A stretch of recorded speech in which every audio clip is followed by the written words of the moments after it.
Hello everybody, my name is Josep Lambies. I'm a film critic and professor of film history and film studies at the Pompeu Fabra University in Barcelona, and I have been invited to introduce a very special screening, the screening of a documentary that was a real sensation when it came out last year in Spain, La guitarra flamenca de Yerai Cortés, the flamenco guitar of Yerai Cortés, a movie that emerged from the meeting and friendship between two artists.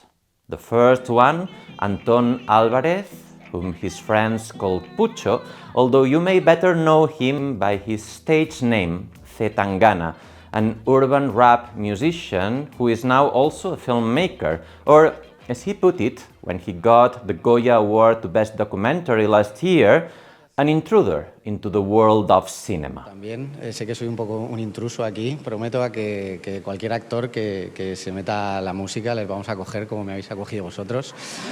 He came up with the idea of shooting this movie just a few years ago when he was promoting his fourth album, El Madrileño, and taking the world by storm.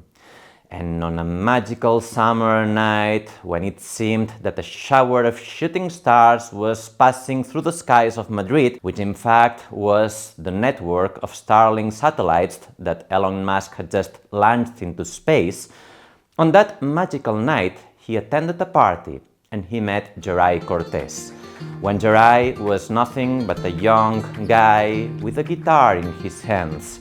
But oh boy, he could really play.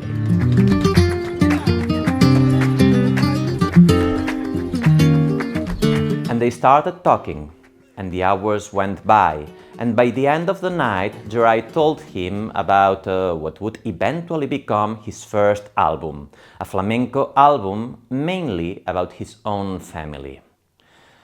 Pucho, Antón, Tangana, just use whichever name you may prefer, tells us this on the very first shot of the documentary, where we see him on a table at the Café Gijón in Madrid in front of a serving of churros and a cup of hot chocolate. And he tells us that this is what the documentary is about, a documentary about Yerai's family that we come to know through music.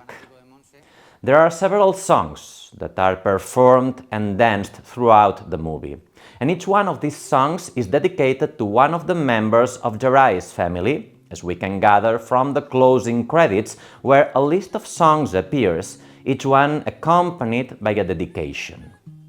Along the way, we get to know Yerai for sure, but also his girlfriend, Tania García, who is an actress and who has a beautiful voice.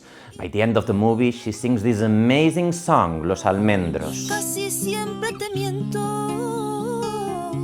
y cuando río por fuera, lloro por dentro.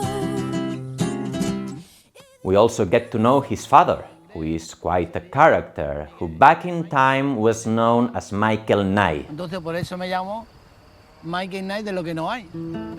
And his mother, who is something of a witch, a very powerful and magnetic figure in the movie.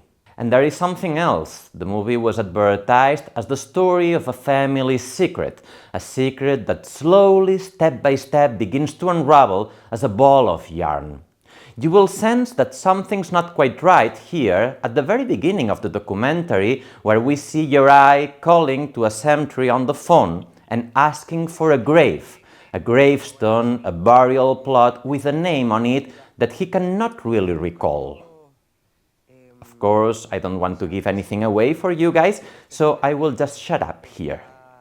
Probably not the most important topic here, but still relevant, is the fact that this is a movie about the friendship between Antón, or Tangana, who was already a well-established musician, and Yerai Cortés, who has recently become one of the most prominent figures in Spanish flamenco. He explores the boundaries of flamenco music, he explores its frontiers without giving up its tradition, its cultural roots, its connection to Romani people.